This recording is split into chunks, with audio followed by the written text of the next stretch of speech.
good to have you again for the ITIL Practitioner Showcase.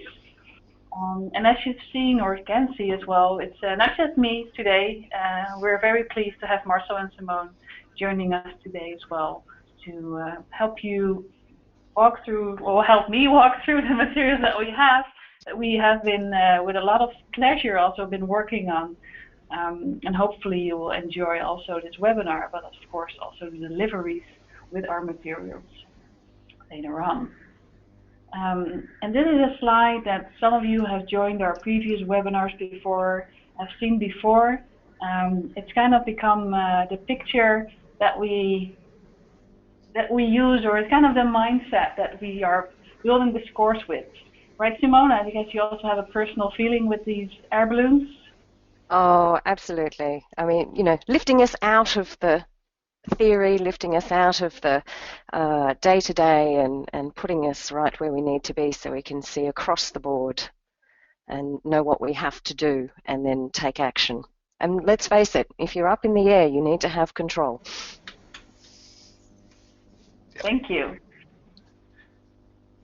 We create literally a bird's eye view. You know, we literally create a bird's eye view here. Hopefully most of you have signed up for our review board already and are participating in helping us with from the design and the prototype, now also in the final stages of the materials as well. And for the other ones, welcome today as well. And yeah, we will briefly go over the concept. And for the review board members, you will see also what we have done with your feedback and how we've changed it. So briefly, I will, although you are aware, just setting the right scene and the right context of what we're talking about, ITIL Practitioner, as the follow-up from ITIL Foundation, complementary to the intermediate levels, and receiving 3 credits in the scheme if you do want to become an ITIL expert as well. I'm just going to leave it here because most of you were aware already, so I don't think that's news. Otherwise, of course, slides and recording will be available afterwards, so if you do want to see these facts, then you can always read them later. This might be more relevant, so maybe a little bit more new to you, and that's the concept of the practitioners, not just the air balloons, but if you turn that into your organization, it's running an improvement initiative, big or small. And in order to do that, the syllabus has been designed with 3 competences. So that's the organizational change management, measurement and metrics, and communication. And assuming you're also aware about ITIL Foundation, these are not new, these concepts, but they are more elaborated, and they are taking it from, you could say, the bigger picture of the organization as well that you need to know when implementing a change. And everything is then connected to the continual service improvement, the rationale and the logic of the CSI approach here. What's good to know is that it's an open book exam, and the new guidance publication, talk about a little bit more later on as well, will be available end of January, can be taken with the exam. It's a scenario-based exam with 40 multiple choice questions. And Marcel, you were one of the first to attempt this exam. Was it easy for you? It was, yeah, doable, but you never know because the exam, I took it, I think it's 3 weeks back, and I think they are still discussing the questions and answers because nobody from that group, we were the first in the world, got the results yet. Nobody. So, yeah, let's see. But it's not an exam that you can just take, right? So you need to study and... Absolutely, but you need to study. The guideline, the way where, let's say, the key competences, capabilities are described.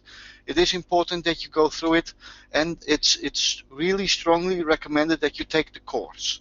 Absolutely. Reading only is not enough to get the complete picture and put it in the right perspective. Yeah, absolutely. So that's hopefully a win-win.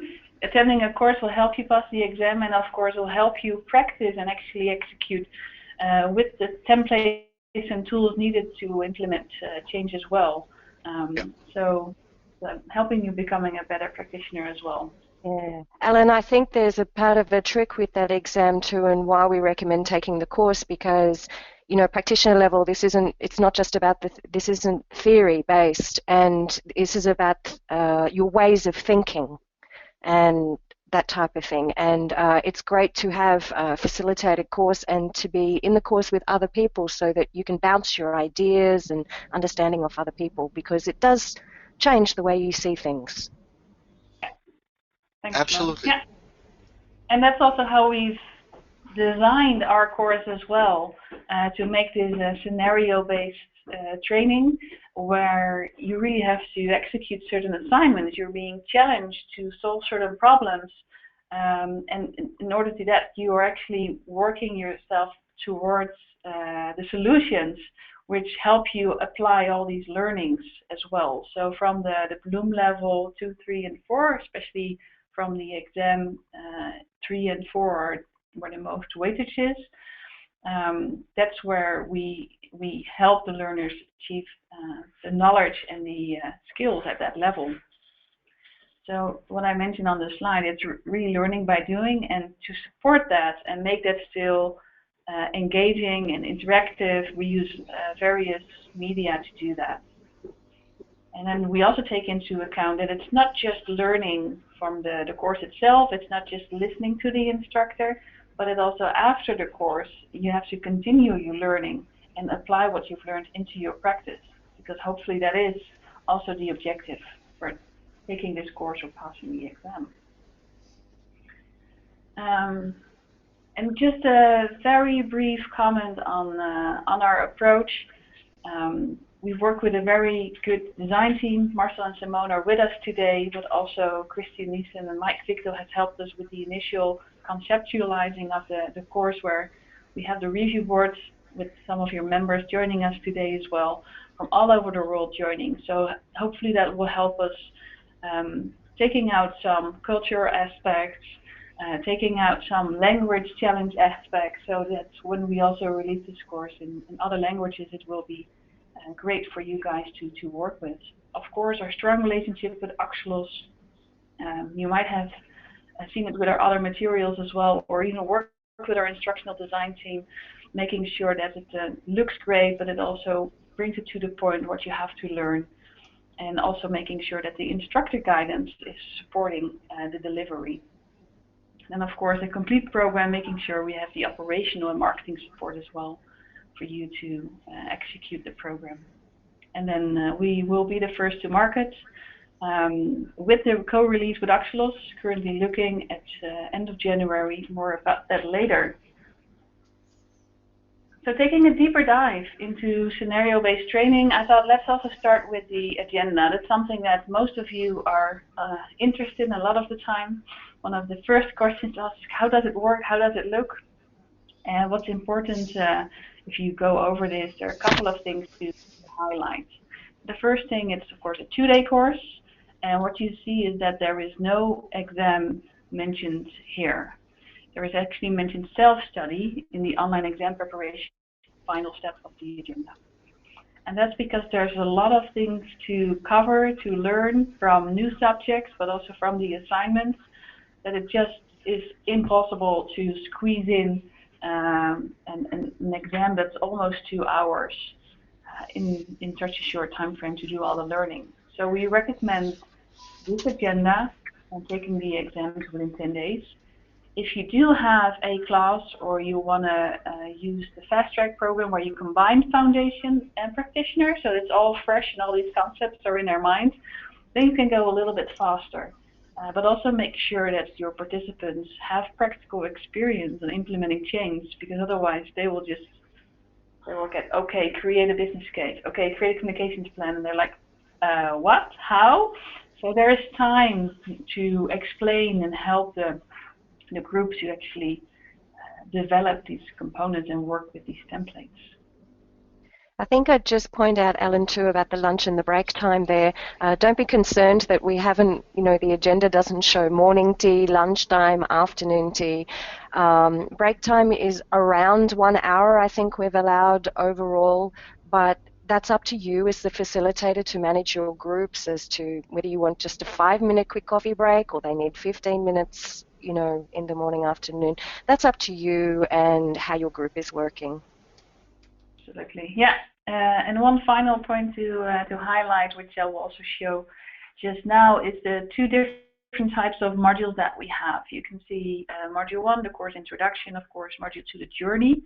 That means it's an assignment, and module 3, as it's in bracket, it's a lecture module. So we are combining assignment-based modules with also some lecturing, where we still try to make it interactive, to ask a lot of questions to the group, to check their understanding, but still there is time to really reflect and stand still with some of these new competences and knowledge that need to be stored somewhere, and also help them to actually complete the assignment successful. So from the previous agenda, we've put in a little bit more lecture than in the initial thinking, where we were going fully on assignments. Some highlights that I would like to share here as well is, because we're working with scenario-based training, the case study is actually key to run this. And we've talked about that more later, but we selected EasyJourney Airlines, so it's an airline company, and you will meet these 3 people during the course, and they will help the learners understand what their what the mission is and the vision of the organization, the culture, the background, the challenge that they faced before, the challenge that they're facing today. So they will give the introductions to the assignments and provide the right context. So this will makes it real lifelike, but it will also make sure that the participants will get that organizational change and communications part as well, which is not just theoretical, but it also gives them the feeling of how you actually become successful in this organization. Yeah, other cool things is, of course, we've included some infographics. There is some online exam preparation afterwards, and I have some more slides about these other specifics, but let me dive deeper into the case. And what we're seeing here is the customer journey, and that's where EasyJourney Airways is focusing on. It starts when you actually think about your holiday or your business trip, and you want to start booking it until you reach your hotel, or even when you return back home. That entire journey is where they want to provide an engaging and personal flight experience. So Simone, with EasyJourney Airways, if you should describe this company, is it a boring company or innovation, or what is there? No, I think we did a fair bit of research when we were thinking about what kind of company is this to be. And smallish to start with, they've been growing, and they are innovative. They realize, I think it's more about that they realize they need to have innovation if they're going to stay, in the market and continue their reputation, or improve their reputation in the market as well. And that's why the cultural change side is so exciting about this course as well, because there are elements that will have to shift in order for that to happen. So they're definitely not boring. Especially when you watch the videos of the PI lady and our CEO, etc. Yeah, we'll try to show it a little bit later. Sometimes the viewing on the screen and connection is not always perfect, but it gives you an impression. But first, I'd like to share a little bit more about the 3 scenarios we have picked. So this is good to understand. We're working with one case study, EasyJourney Airways, but within those case study, in the first assignment, they have to do an assessment to see which initiatives that the CEO is hoping we can all achieve is actually of relevance or of interest to work upon. So we've came up with 3 types of situations that are relevant, of course, for this case, but also have on a higher level, could have a relationship with what the participants are currently actually working towards. So I think everyone will have a project where you have to improve a service, or you're very much focused on current disruptions, or where you have to introduce new services. So Marcel, how would you choose which initiative you would work with?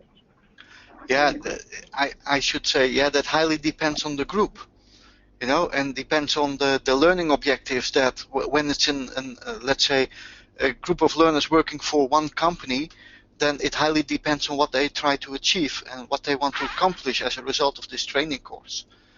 And is it an open course, then yeah, you have to get some feeling about the background of the delegates and make a decision, or the third bullet in this slide, create your own situation, you know, or based on the situation that one of the delegates is dealing with. That's also an option. Yeah. So you can be very flexible. Yeah, that's the word I was looking for. Okay. Yeah, I think. I think that's what we try to achieve here, is making sure that the course will run flexible, but there is sufficient guidance and support throughout, independently what type of scenario you will pick to run that. So hopefully this will make it suitable for your audience, but also makes it fun for the instructor. I think the key thing here is just to realize that you actually are using an assignment to help them choose. It's part of the competencies in being able to do the assessment and understand, you know, which of these is going to best suit the scenario, you know, the business at the time. So it's not just pulling, you know, which one out of a hat. They actually have to work towards, you know, making this decision. Yeah. And before we move on to the next slide, there were some questions coming in, and I didn't mention at the beginning when we would handle them. So most of the questions will be answered at the end. Hopefully, while walking through this, we will answer some of your questions. There is a specific question also on these three scenarios, that if we can offer all three of them, or at least a discussion point, or divide the attendees or the group into 3 teams and all work towards them. So I would say great suggestions.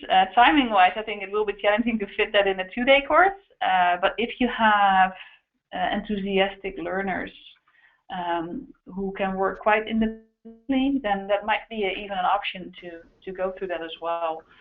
But it will I think it is possible. I mean, it's one of the situations that occurs in real life where they have multiple improvements that they want to run, you know, simultaneously. That does occur. But yes, it is really will depend on the people within the group, what skill level they already have or what they've already experienced. But also too, to run the 3 at the same time, you know, I believe that takes quite an experienced instructor as well, because you're going to be having to, you know, you're tripling your workload in being able to monitor the groups through those assignments in what they're doing. Yeah.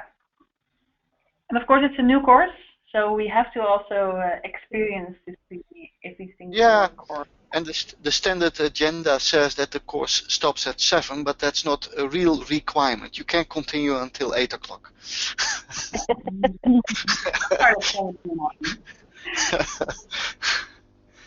Okay, I guess this is the time you've all been waiting for, where I show you some modules. So for today, we've identified the first 3 modules, which I will show you. And the first module is the course introduction. So this is probably not the most exciting module, if I can say that myself, because we just cover the things that you know. So the course learning objectives, the course agenda that you've seen on the slide before, then the specific module learning objectives. So these are the standard items that you can expect from any course that we're covering. And in this case, because it's scenario-based learning, we do focus on this also for the learners, to set their expectations right when they do this. So it's not like, okay, I'm in this class, where's the coffee? Marcel, Simone, you do the talking, I do the listening. It's an active course, so we do set those expectations in the beginning as well. The CSI approach is something that will run through the entire scenarios from day 1 till day 2. So it's good to remind and refresh their knowledge and see if they are still aware of what this actually is and how that helps improvement initiatives. A little bit about the structure of the course, things I just talked about, also lecturing and assignments, of course, something about the certification, so that we start with the end in mind. And then we have a real cool assignment. So I will just flip through the slides a little bit, so you at least get a feeling. So on the left side, you see the topics I just walked through as well, and always see where they are. More background on the case study, the people, the CSI approach. And what I will also show you is that we have, do it in the other module, an outline. So we can quickly browse through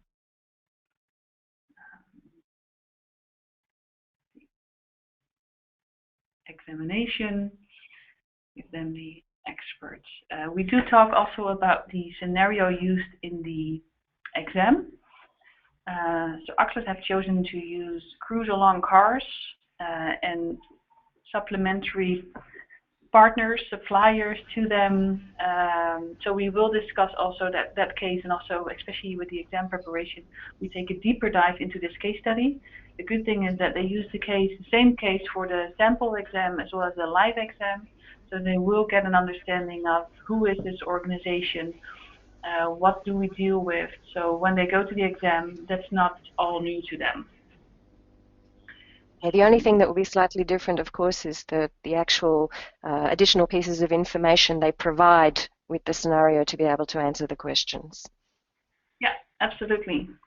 And we're ending this module with what you normally probably do also as an icebreaker, or getting to know each other, if of course it's not a in-company training. Otherwise it's still interesting, where people can put in their name and mention which of their key skills are. Simone, why are we doing this? Well, I mean, part of any improvement that we do, any initiative, is always understanding what resources we have available to us, what skill sets we have available to us. You know, there's lots of things that are going to be required as part of an improvement initiative, whether you're leading the team or you're in, you know, whatever role that you have in doing that. And there are some of the skills that are required. You know, presenting skills is one. If you need to convince people and influence them and sell your idea about the improvement to get buy-in, collaboration, those sorts of things. So they're the skill sets that we've got here that are pertinent to what we're actually doing in the course as well, and seeing who has what. And they will then reuse this information in assignment 2 and 3 and 4 and so on, because you always have to be aware of what you have that you can use to do the improvements. So this is the module. This was the final slide. So I will also show you the course book. So we have two other components. The course book is the book that the learners will get, and then we have an instructor guide. So in the course book, that's the reference. You can see also the content that was presented on the slides will be available for the learners as well. And where required, there is some additional information available for studying purpose, references, and there is enough space to make notes. So that is the, I will come to this a little bit later, that is the cliffhanger. The instructor guide, is the first slide, has a little bit different feel. It has a little bit more pages, and that's because in the gray boxes there were specific instructor notes available for you to help deliver this. So this is the first module. It's actually not the most challenging one. Most of the instructors will probably run this easily, but we will see with the other modules that there is some more specific guidance available. Module 1 sets the scene. Exactly.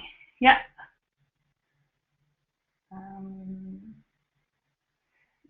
Now there is thanks, by the way, for the comments and questions. If there is some feedback, then it's noted now, and we will take it into account.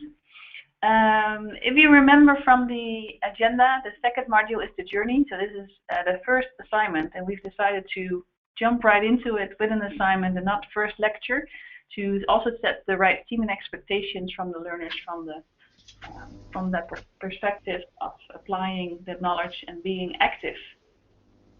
So the first module will start with basically a message of the CEO.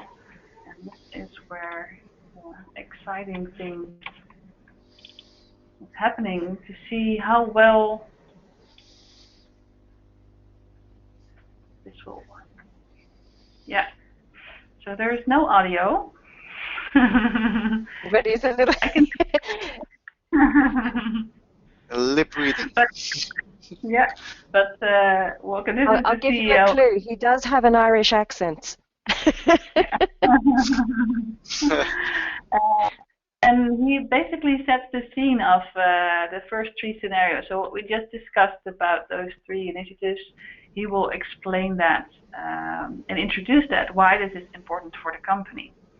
So looking at from the CSI approach, having the mission and the vision and the objectives of the organization, this is basically their starting point that they need to know. So they don't have to do extensive reading, but they can watch the video. And of course, there is also extensive reading available for those who are like, oh, I just watched this video and nothing got stuck to me, or how did that work? So for them, there is also reading available to always go back and catch up with the details. So hopefully that gave you an impression, although without audio. And then this is the interesting part. This is where the instructor is not just the instructor, but really a facilitator and part of the scenario, because he will play the CEL, right, Marcel? Yes, absolutely.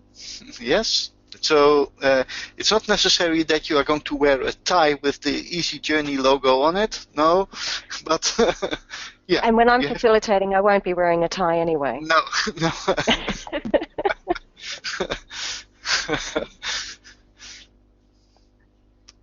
No, but it is that you give them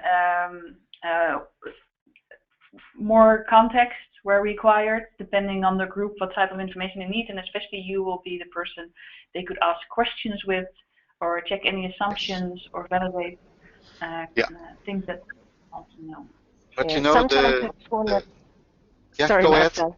Go ahead. I was going to say, sometimes it's one of those things where you'll get into your own mindset. You need to shift between, I'm the facilitator of the course, being, I'm now the CIO. So you're taking those directives from the CEO as well and assisting them as the CIO. So sometimes if they ask you a question, it would be like, okay, are you asking me as the CIO or as the facilitator?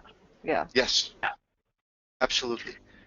And when you act as a facilitator, then it's not the purpose that you immediately provide the answers. You know, the challenge is that to redirect these questions in a way that the group finally is able to answer their own questions. That's the funny thing of acting as a facilitator. Yeah. No spoon feeding in this course. No, that's the correct word. We will get back to it a little bit, because you're thinking, oh, but that sounds challenging. Don't worry too much. We have some additional guidance on that as well. So in the meantime, I will walk through some of these slides as well, so you can get a feeling of what we're doing. So we do also introduce, give some from a background, and then we have the assignment, which explains what they actually need to do and what they have to deliver. And then we give them guidance on what to use and where they can find it. And then there is, in this case, decision time, and they have to pitch their initiative. And we give them some communication tools and templates to make sure that they also not only just learn from the assessment, from the content, but also from the process and the actual execution and real communication skills. And then a very important component of this course is the debrief, and that's where we actually walk through what have we done, what have we learned, what have we seen, and this is again from the process as from the content perspective. And of course, the instructor guide has a list of questions to help you out as well, to enable that debrief discussion. Now see, I don't have that one open. Going quickly. Yeah, it's more or less a grading rubric with the main topics to check for an instructor. So, but the content for each topic can vary from group to group. But yeah, it's a matter of checking the main topics covered by the groups.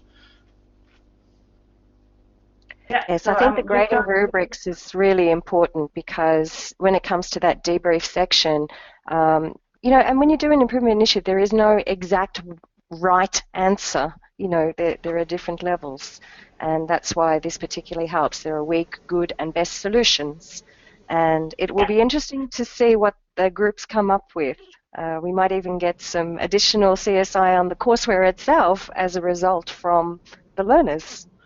Absolutely. We practice what we teach. Absolutely. Yeah. So I only have the course book open right now, and you can see that their grading rubric is also available for the learners, so they also can understand what are the expectations from my end. And what you can see is that it keeps it quite generic in a way, and that's because of, depending on the initiative that you choose or that you pitch, depending on the direction that you take, this will always help you coming up to the solution and to grade it in a certain level. And then the debrief is not just there, but we have templates. In this case, for the elevator pitch that they could use, help them delivering that. There's a template for the SWOT.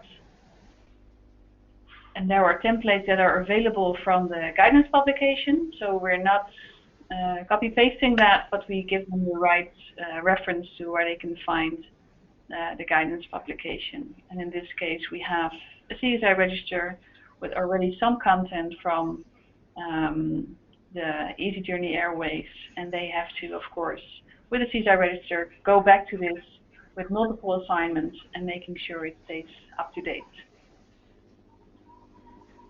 Now, moving on to Module 3. This is a lecture module. In this case, we start with the topic of organizational change management. And what we have here, it's focusing on the theoretical part of organizational change management. Applying of it and using tools will be done within the assignment itself. So this module has 4 topics that will help them go through this, some repetition from foundation, some new content, setting the right mindset as well to complete the other assignments. So there is some theory here. It's also about what is and is not organizational change management, what is required, and what is interesting here is that you see these strange icons on the screen. And you might wonder, why is this? And that's because there will be in Module 1, when we also talk about the guiding principles, there will be an infographic available where these icons will actually be explained. So there are 9 guiding principles defined in the book, which, for example, say collaborate, be transparent, focus on value, progress iteratively. And these guiding principles are key in all these steps that you're doing, in all your activities. So we use these icons to come back in different items, modules, to make sure that they can make that connection every time. Why is this guiding principle of relevance for this activity or this step or this concept? And to keep it simple. Yeah, that's another one. Very good. Going over some theory and what we have here. I believe it's here. So there's a combination as well. Thing I didn't mention yet. There are instructor notes also with the slide. This is the version how it's presented for demonstration and for review. In the new, the final product, it will be a pop-up. So if you're presenting, you can present a slide on the screen, and you can have your notes on your computer. And these are crisp items that will help you, basically delivery instructions to say what is the key message that I have to convey with this slide. So there's the key activities that we have. I will switch them off so the slides looks nicer. Give you a feeling of the topics that we're covering here. And the interesting thing with the related guiding principles is that, you know, a guiding principle of keep it simple, that applies throughout all of them, but sometimes they just need a reminder of what are the most relevant to that particular area that they're working on. So briefly going over the instructor guide this time.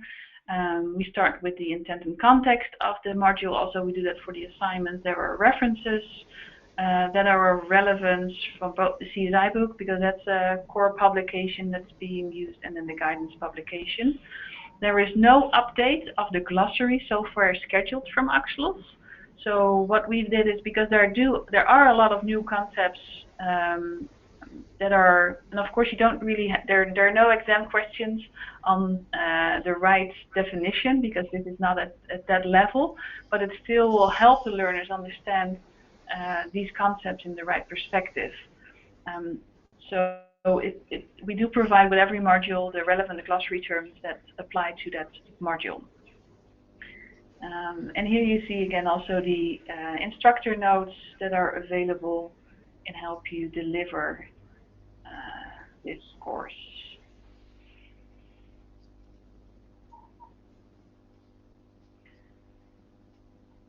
So for those who know the ITpreneurs courseware, no big surprises, I guess, from the layout and the structure and how we organize the materials.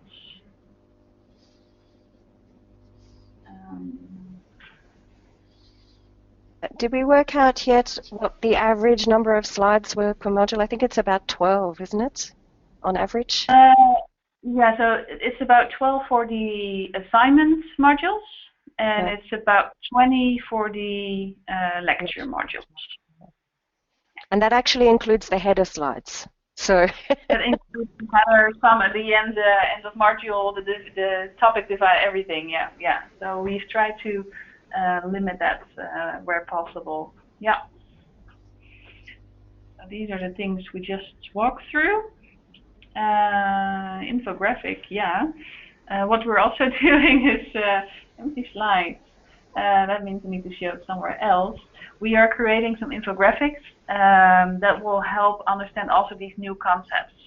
So in this case, this is the CSI approach. This is more a reference infographic to see, okay, I'm in the step, what is the vision, what are the steps, and what are the outputs that are of relevance for this step.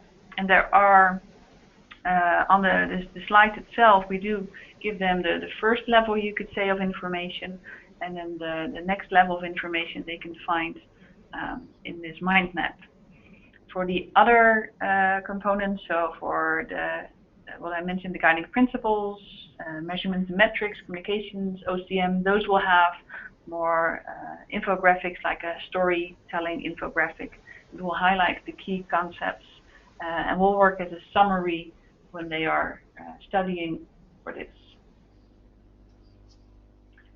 Then I had two specific highlights, and one is Marcel. I also wanted to put your picture here, Marcel.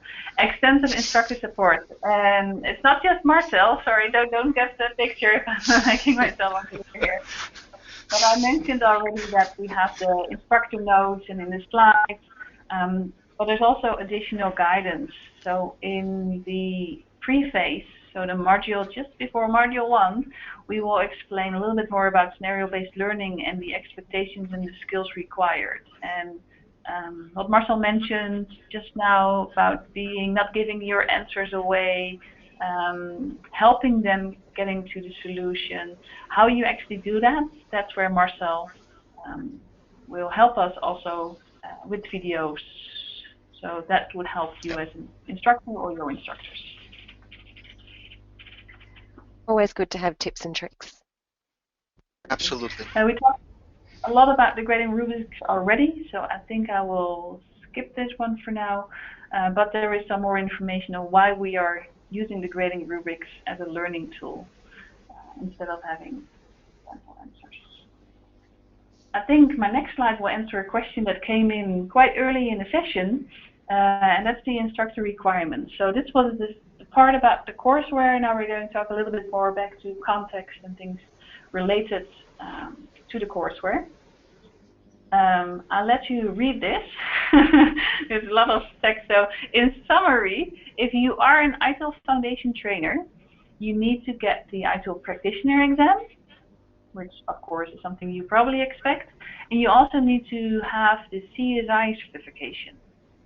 So if you don't have that one yet, you need to get that, but you have a 12-month period to also achieve that one. So that is the summarized answer of the instructor requirements if you already are a foundation trainer. Yeah, and 12 credits in the qualification program. Yep. At least. Yeah. Yeah, but if you are already foundation and you take your... and it's 9. It's 9.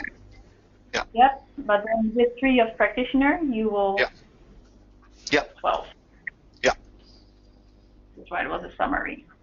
And then, of course, hopefully you're enjoying this session, but more fun with Marcel on the TTTs that we're running in January. And Simone, right? Yes, Yeah. I have to admit it's a duo set going on. Yeah. Yeah. Yeah.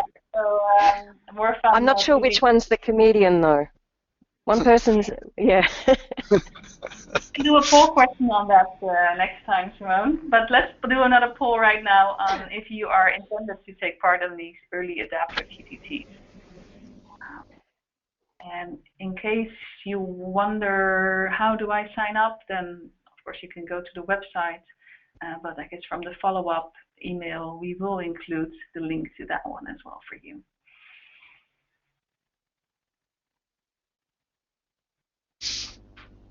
Three seconds. Votes are coming in.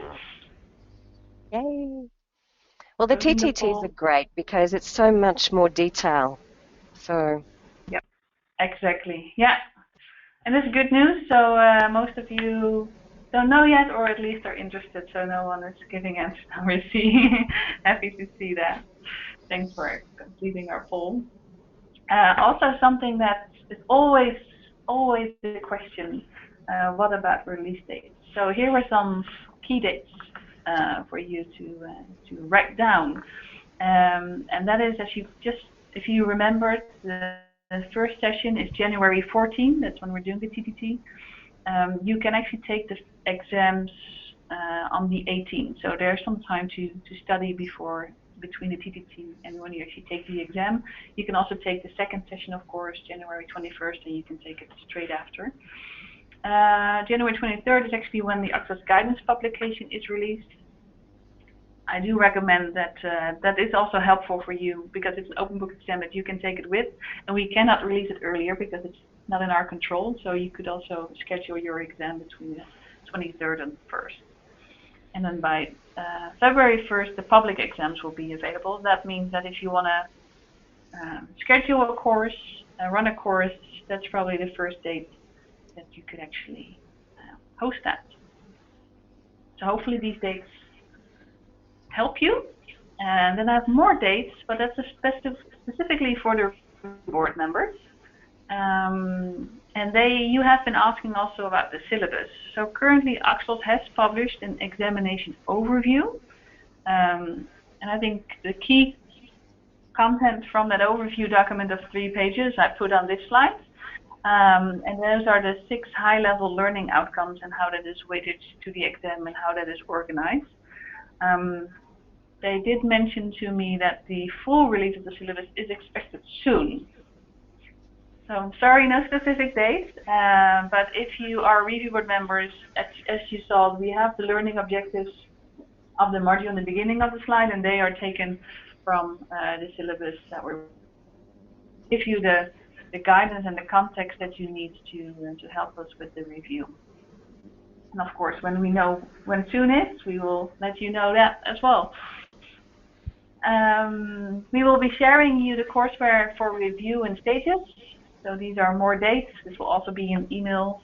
If you are not a review board member and you would like to get more time with the materials and review it, then please sign up also still as a review board member. We will give you then the access as well. All right, getting close to the end, talking about next steps. And this is a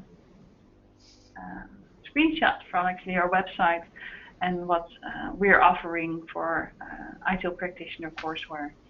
So if you're interested, please contact your contact person with ITpreneurs, I would say, or if you have specific questions, then I will answer them soon. We're getting there. But related to that is also another poll question. Maybe your final question, or do we have one more? We have one more afterwards, so stay with us. And whenever you are answering this poll question, I will check the question. The question is about the guidance publication to be published in January. What is the worldwide distribution time that has been allowed for? I'm sorry, I cannot give you an exact answer, but the publisher is TSO. So I guess it would be with the other books that they also have. And there will be an ebook available as well. So if it's for an instructor, it might be good enough to study with the ebook and you don't really need to do the exam. But otherwise, for the actual exams, if you want to take the book with your exam, it has to be a printed book and no notes. It has to be a clean book. As usual, they don't allow electronic devices in the exam. Okay, good to see some of you are keen to jump onto this already, and some are taking a more safe approach with all the releases and the other ones. So somewhere in between, I guess.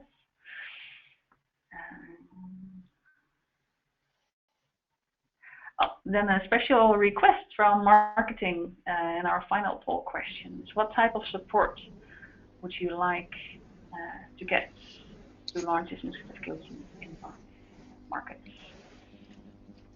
So if you don't want marketing support, you don't have to answer the poll. If you do want it, then let's help them helping you how to best do this. So people are still voting up. Yeah. So it's a good mix. I hope it helps marketing to choose, or it's about doing everything. Perfect. Yeah, and then we have some time for questions. I think there probably are still some questions open that I can go through. Okay, so the first question actually that came in is, how is this exam compared to the MELK exam? And Marcel, I think you're the best person to answer it. Oh yeah, you know, the MELK exam is also based on a case study, but the MELK exam has 10 scenario-based questions and gradient scored. So for the MELK you have the 5-point answer, the 3-point, the 1-pointer, and the distractor. That's not the case in the practitioner exam. It are although the many questions are at Bloom's level 3 and 4, so application and analysis. Some questions are at level 1 and 2, so knowledge and comprehension, but most of the questions are at level 3 and 4. But they follow more or less a straightforward 40-question multiple choice structure, like we have in the foundation course. There are also assertion and reasoning questions, but not the way they do the assertion reason questions that they have in the Prince 2 course or in the Prince 2 exams. But yeah, you have to understand what the content is and know what the content is and apply it in the correct way, depending on the scenario. And of course, we have the case study with the multiple companies described in that case study. And for each set of questions, so in MELK, you have additional information for almost every question. But here in the ITIL Practitioner, they have what Simone already mentioned. They have some additional information based on the overall generic case study for a set of questions. So a set of questions, normally 6 to 8 or 10 questions in the exam. You get some additional information, and that additional information is only valid for that specific set of questions. Yeah. So hopefully that answered the question. I think so. There's another question. What do you think? Only just 2-day course, is it enough for all countries, especially if English is not the mother language? 2 days is never enough for this kind of thing. Yeah. You can spend your lifetime studying OCM and CSI. Well, I think, well, first of all, it does depend on the facilitator as well. Part of that is knowing the content of the material, the scenarios, and how the assignments work, and walk through it. That's going to be particularly important because you're going to be guiding the groups through it. Even if English is not their first language, everything has been designed very simply. You know, we've kept the amount of text quite as minimal as absolutely necessary. And with the glossary, again, as Ellen showed, that we've just pulled terms out because there's no official glossary at this point, pulled the terms out that are specifically relevant to that particular module. So there's not an overabundance of English language text that they have to go through. Plus, of course, there is the design team, and they do the language checks and everything as well. So I don't think it's going to be overly difficult from that perspective. What do you think, Marcel? No, I fully agree. It's really doable. Yeah, it should be doable in 2 days, although it's easy to fill in 3 or 4 days with this course, absolutely. But you have to have focus on the main topics, also as a facilitator. You cannot go through all details described in the guidance, for example. That is really impossible. So remain focused on the main topics, and we have these main topics in our grading rubrics. So you can prepare yourself as a trainer in what to expect, what the results should be from an assignment, for example, and keep focus on these main topics. Yeah, absolutely.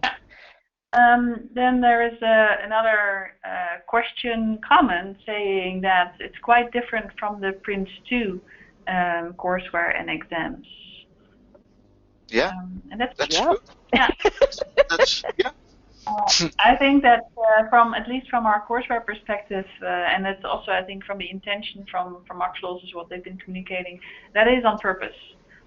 Because I guess the Prince 2 practitioner course is really turned out to be an exam preparation, really focusing how do you answer these difficult questions. Of course, depends on your instructor in the session, but that's how a lot of these trainings are currently happening.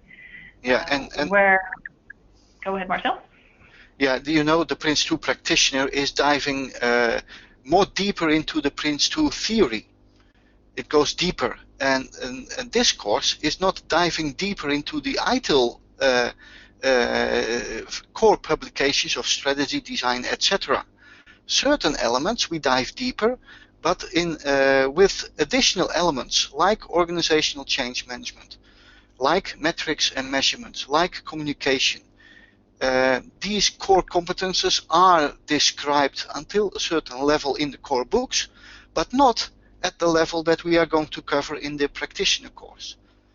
So this course is about ITIL, but this is more about the application of all the ITIL concepts, using the right communication techniques, metrics and measurements, and organizational change management.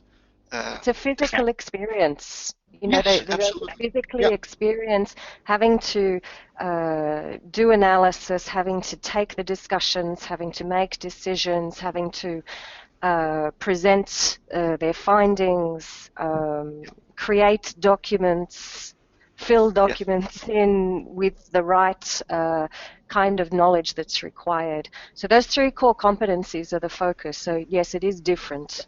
Yeah. So this is more about implementing service management processes instead of diving deeper into service design or transition or operation related processes. Yeah. Thanks, guys. There are 2 more questions I would like to answer, and if there's anything coming up, then we have 2 more minutes, so I think we can make that. The first one is, do you have plans for German training materials already? Yes, we have plans to translate this into multiple language, but we always also follow the Axelos translation, so the exams should be available and they have to translate the syllabus, and then we will also do that. So Axelos has plans for translations also in the first half of next year, so we have that as well. And German is one of the languages that we are keeping an eye on. Then we had some feedbacks, and then there was a question on the source materials. I understand there is a new publication, the guide, that has also been a reference to planning to implement service management. I think in the initial communication from Axelos, they did mention that they were using the Implementing Service Management book that's already available. But so far, I think the references have been minimal to that. Yeah, you know, when Axelos started to design the syllabus, they used the Planning to Implement Service Management book that was developed now maybe in the late 90s, early 2000s for ITIL version 2, because that publication was covering also some guiding principles and organizational change management techniques. And normally that is not covered in the ITIL intermediate courses at the required level. So it is mentioned, and in MELC we are also going to touch it. But this course is specifically focused on these elements, like organizational change management, etc. But yeah, in the guidance it is described in a little bit more detail than you find it in the Implementing Service Management book. And we have to realize too that things like organizational change management techniques and methods and approaches kind of fall outside sometimes of that. You know, it's drawing on experience and knowledge from the industry outside of the ITSM. Yeah. All right. There's one final question, and it's the 12 months grace period, and that means if you do not have the CSI certificate, you are allowed to deliver the practitioner course, and then within 12 months you need to get your CSI certificate as well.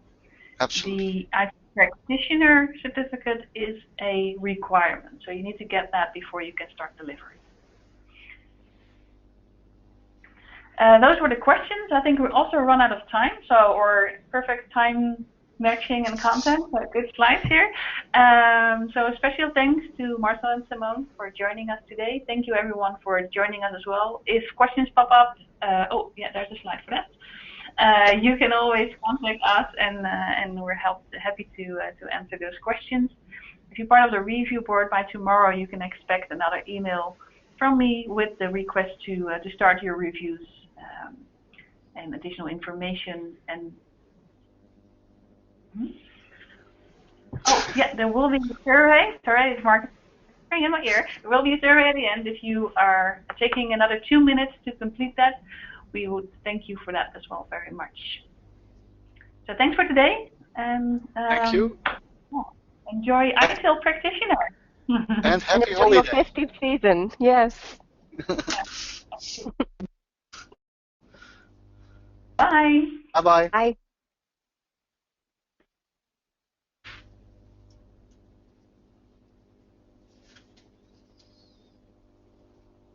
Fun, right?